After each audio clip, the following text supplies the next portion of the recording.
Hello दोस्तों, स्वागत है हमारे चैनल पर। आप सभी दोस्तों को जय सिया राम, जय हनुमान।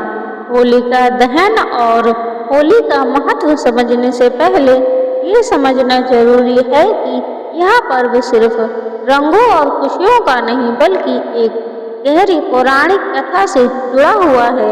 इस वीडियो में हम आपको होली के इतिहास और इसके पीछे छिपी पौराणिक कथाओं के बारे में बताएंगे।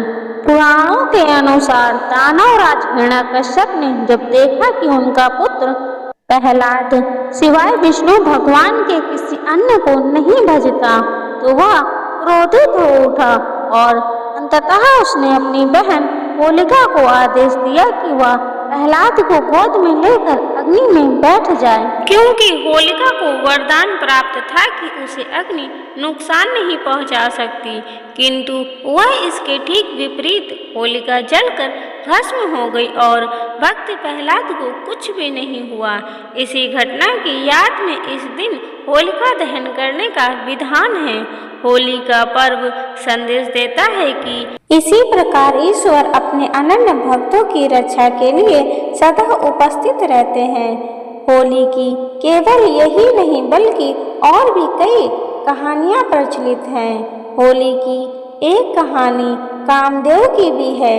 पार्वती शिव से विवाह करना चाहती थी, लेकिन तपस्या में लीन शिव का ध्यान उनकी तरफ गया ही नहीं। ऐसे में प्यार के देवता कामदेव आगे आए और उन्होंने शिव पर पुष्प बाण चला दिया। तपस्या भंग होने से शिव को इतना गुस्सा आया कि उन्होंने अपनी तीसरी आंख खोल दी और उनके क्रोध की अग्नि से कामदेव भस्म हो गए। कामदेव के भस्म हो जाने पर उनकी पत्नी रति रोने लगी और शिव से कामदेव को जीवित करने की गुहार लगाई। अगले दिन तक शिव का क्रोध शांत हो चुका था। उन्होंने कामदेव को पुनर्जीवित किया। कामदेव के भस्म होने के दिन होलिका जलाई जाती है और उनके जीवित होने की खुशी में रंगों का त्योहार मनाया जाता है।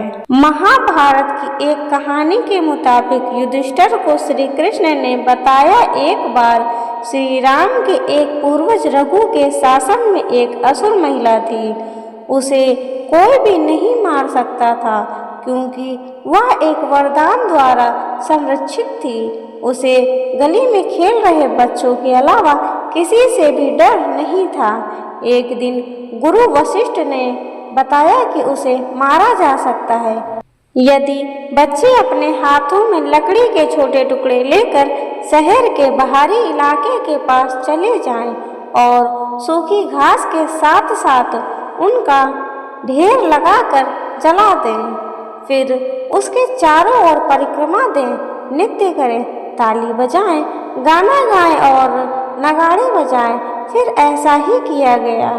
इस दिन को एक उत्सव के रूप में मनाया गया जो बुराई पर एक मासूम दिल की जीत का प्रतीक है। होली का श्री कृष्ण से गहरा रिश्ता है, जहां इस त्योहार को राधा कृष्ण के प्रेम के प्रतीक के तौर पर देखा जाता है। वहीं पौराणिक कथा के अनुसार जब कंस को श्री कृष्ण के गोकुल में होने का पता चला तो उसने पूतना नामक राक्षसी को गोकुल में जन्म देने वाले हर बच्चे को मारने के लिए भेजा। पूतना स्तनपान के बहाने शिशुओं को विषपान कराना था, लेकिन कृष्ण उसकी सच्चाई को समझ गए। उन्होंने दुग्धपान करते समय ही पूतना का वध कर दिया। कहा जाता है कि तभी से होली पर्व मनाने की मान्यता शुरू हुई।